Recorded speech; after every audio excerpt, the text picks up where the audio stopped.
सुनते हो आप,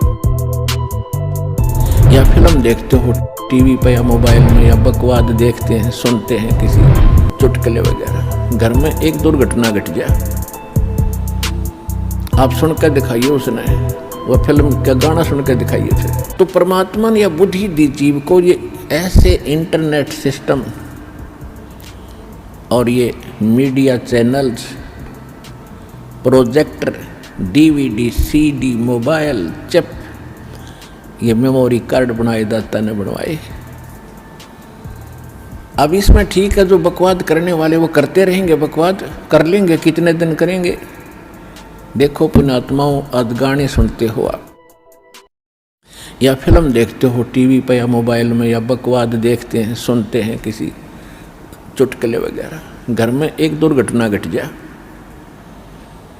आप सुनकर दिखाइए उसने, वह फिल्म का गाना सुनकर दिखाइए फिर।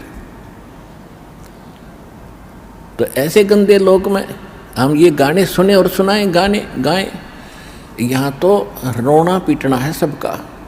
और इसमें भगवान की भक्ति साथ लेकर और इस मालिक की आरती दिन रात करो, भगवान की भजन दिन रात करो। ठीक है, कोई दुर्घटना घट भी जाए तो मालिक की भजन नहीं छोड़े, आरती इसी तरह करता रहे, इसमें बिल्कुल बंद नहीं करे, क्योंकि दुख हल्का भगवान ही कर सकता है।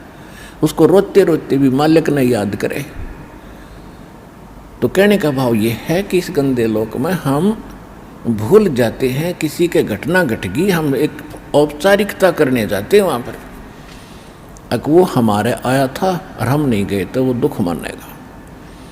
बस वहाँ थोड़ी सी देर बस पूछ लेते हैं कैसे हुआ, क्या हुआ, बहुत बुरा हुआ, बाहर आते फिर वो सैर सपट्टे अपने जो के तो रहते। जिसके लागे सो तन जाने, और यह सब के लगेगी, किसी के पहले लग जाएगी, किसी के बाद में लगेगी।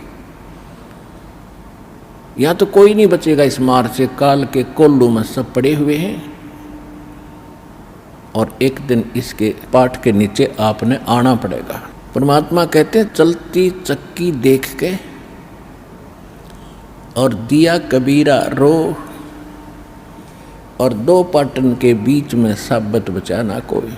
चक्की के बीच में चक्की चल रही है पत्थर की, उसमें कणक डाली जा रही है, कहते दो पाटों के बीच में, इस काल और माया के बीच में आपको पीसा जा रहा है, इसमें साबित कोई नहीं बचेगा। फिर कहते हैं कि किले से लागा रहे ताका नाश न हो। हमने देखा कि हमारी माताएं हाथ से चक्की पीसा करती थी, और उसमें एक किला होता था, किला बीच में एक ऐसे दोनों पाटों के बीच में सेंटर में पाट होते गोल गोल चक्कर पत्थर के, उसमें एक तो डंडा सा लगा होता था उसको घुमाने के लिए, और एक उनके सेंटर में एक सुराख सा होता था, उसमें एक लकड़ की ऐसे गोल सी लंबी लंबी सी एक लगी हुई थी गुटका सा, और उसके चारों तरफ उसके खाली स्थान होता था, उसको किला बोलते थे। अब जो कणक उस किले में पड़ गई वह तो ज्यों की त्यों रहती थी, उस पर उन दोनों पाटों का असर नहीं होता था, और जो उन दो पाटों के बीच में आ गई वह सारी पीस दी जाती थी। तो यहाँ परमात्मा कहते हैं किले से लागा रहे ताका नाश ना हो। तो हम परमेश्वर कबीर जी के साथ लगेंगे, ये किला है इस काल के चक्की के बीच में, और जो परमात्मा के संपर्क में इसके निकट आ गया, फिर काल के इस पत्थर यानी दोनों पाटों से बच गया।